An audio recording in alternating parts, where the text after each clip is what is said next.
and Physiography. Social science book. You have learned about the location, borders, area and physiography of Gujarat in class 6. Class 6 में आपने गुजरात की जो location है, border है, area है या उसकी जिस तरह की फिजियोग्राफी है उसके बारे में पढ़ा था. Now we will learn about India. हमने पढ़ा था तब गुजरात के बारे में, अब हम जानेंगे इंडिया के बारे में. Area. India extends from Kashmir in the north to Kanyakumari in the south and covers a distance of 3,214 kilometre. तो इंडिया जो है वो कश्मीर नॉर्थ से लेके कन्याकुमारी साउथ तक है और इनके बीच का जो डिस्टेंस है वो लगभग 3,214 किलोमीटर है.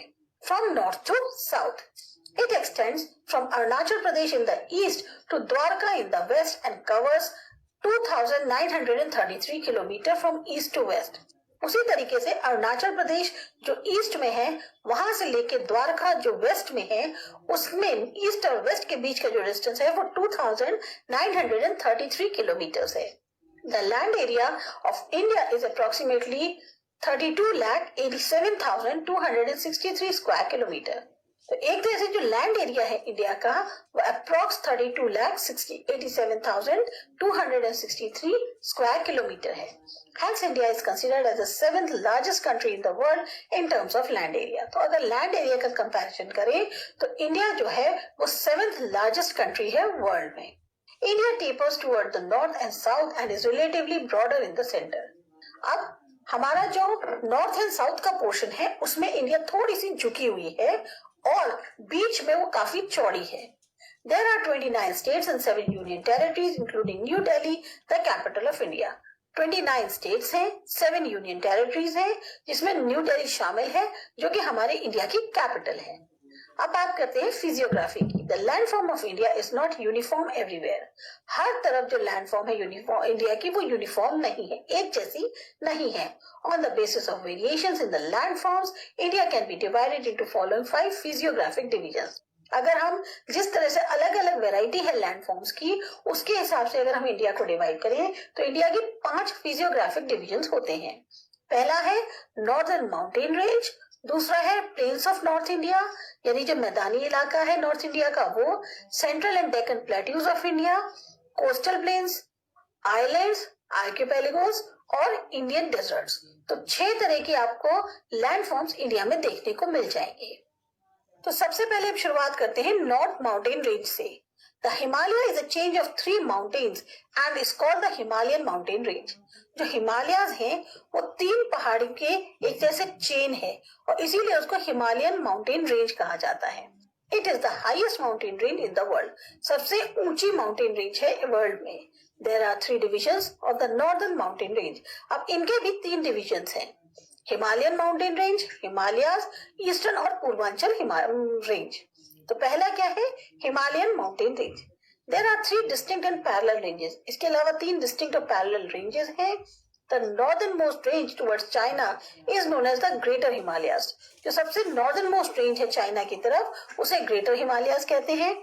Central Himalayas lie in the centre, जिसमें सेंट्रल हिमालयाज जो है सेंटर में है. और the range towards India is called the Shivalik range. और जो इंडिया की तरफ रेंज है उसको हम शिवालिक रेंज कहते हैं. Mountain ranges of Himalaya. Mount Godwin Austen peak of India is 8,611 meters high. It lies in the Karakoram range. जो माउंट गॉडविन ऑस्टिन पीक है इंडिया की जो कि 8,611 meters हाई है वो काराकोरम रेंज में आती है. Mount Everest, 8,848 meters high, is the highest peak in the world, which is located in the Himalayan range in Nepal. इसी तरह से जो माउंट एवरेस्ट है वो 8,848 meters है, सबसे ऊंची पीक है दुनिया में जो कि हिमालयन रेंज में लोकेटेड है नेपाल में. Kanchenjunga, Nanda Devi and Badrinath are high peaks located in the mountainous region of the Himalayas in India. इसी तरह से कंचनजंगा, नंदा देवी और बद्रीनाथ ये ऐसी हाईएस्ट पीक्स हैं जो कि माउंटेन रीजन में शामिल है हिमालयाज के इंडिया में. दूसरा है mountainous region of eastern Himalayas. The eastern part of the Himalayas is mountainous. मतलब जो ईस्टर्न हिस्सा है हिमालयाज का वो पहाड़ी है पूरा. Patkai and Lushai hills form parts of the eastern Himalayas. whereas Garo, Kashi, Jaintia and Naga hills form parts of southern Himalayas from the east and west direction. अगर हम ईस्ट टू वेस्ट डायरेक्शन की तरफ देखें तो जो ईस्टर्न पार्ट है हिमालयाज का वो पूरा माउंटेन का इलाका है। पटकोई और लुशाई बहुत ऊंचे हिल्स हैं जो कि ईस्टर्न हिमालयाज में हैं, जबकि गारो, खासी, जयंतिया और नागा ये जो है उतने ऊंचे नहीं है, पर ये सदर्न हिमालयाज के हिस्से हैं ईस्ट टू वेस्ट डायरेक्शन में। Plains of north India. The plains to the south of the northern mountain range are formed by the alluvium brought by the Himalayas and Peninsula rivers. जो northern mountain range है उसका southern इलाका जो है, वहां के जो मैदानी इलाका है वो किससे बना है? उस एल्यूवियल से जो कि हिमालयन या जो पेनिनसुलर रिवर्स द्वारा नीचे लाया जाता है उससे बना है। They cover the vast area of the northern India. और बहुत बड़ा इलाका है ये नॉर्दर्न इंडिया का। That is why they are known as the plains of northern India. इसीलिए हम इन्हें plains of northern India कहते हैं।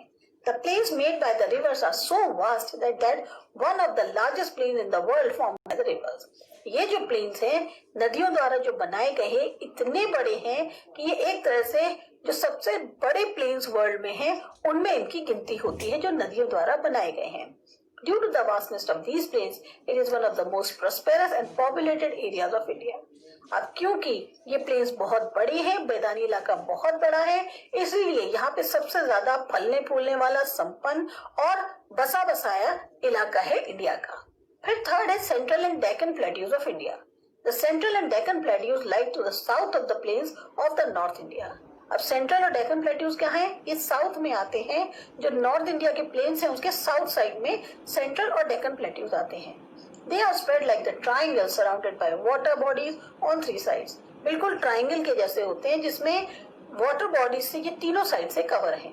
So it is called a peninsula. इसीलिए इसको पेनिनसुला कहते हैं। It is the oldest landmass made up of rock. सबसे पुराना मैदानी वो जमीनी हिस्सा है जो कि पत्थरों से रॉक से बना हुआ है। The rift valleys of the Narmada and the Shon rivers are located in this plateau. जो रिफ्ट वैलीज है नर्मदा की और शोन नदी की वो भी इसी प्लेट्यू में लोकेटेड है। This plateau is further divided into two parts, Malwa Plateau to the north and Deccan Plateau to the south. तो ये जो प्लेट्यू है ये अगेन दो पार्ट्स में डिवाइडेड है। मालवा प्लेट्यू नॉर्थ की तरफ है, डेक्कन प्लेट्यू साउथ की तरफ है। The soil in this plateau is not very fertile. इस इलाके की जो मिट्टी है वो बहुत ज्यादा उपजाऊ नहीं है, but because it is black, this area yields a variety of crops and is also treasure house of many minerals. पर यहाँ की मिट्टी जो है वो काले रंग की है, तो इसकी वजह से इस इलाके में बहुत अलग अलग तरह की फसल बोई जाती है और साथ ही साथ बहुत सारे मिनरल्स जो हैं वो एक तरह से इनका गढ़ माना जाता है। यहाँ बहुत सारे मिनरल्स पाए जाते हैं। Coastal plains. India is surrounded by sea on all three sides.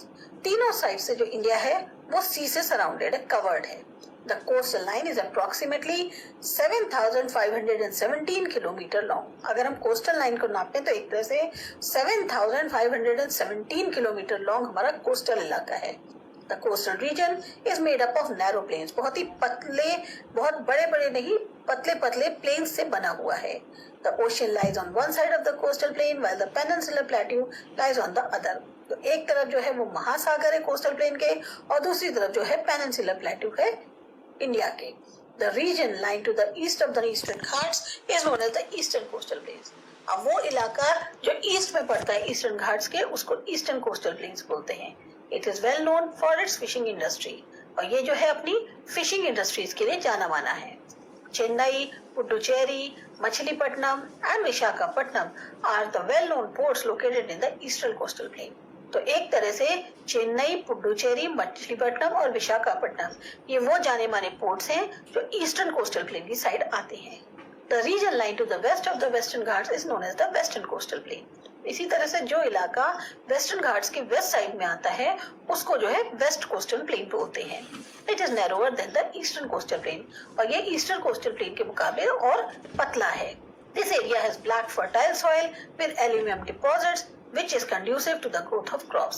अब इस इलाके की जो मिट्टी है वो काली है, फर्टाइल है, उपजाऊ है क्योंकि उसमें एल्यूमिनियम डिपॉजिट्स हैं और इसी वजह से ये जो क्रॉप्स हैं उनकी ग्रोथ के लिए बहुत इंपॉर्टेंट है। The Western Coastal Plain is known for its transportation services and fishing industry.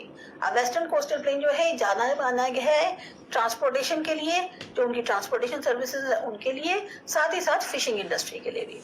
The major ports and cities like Mumbai, Kandla, Mangaluru, Calicut and Thiruvananthapuram are located in this region.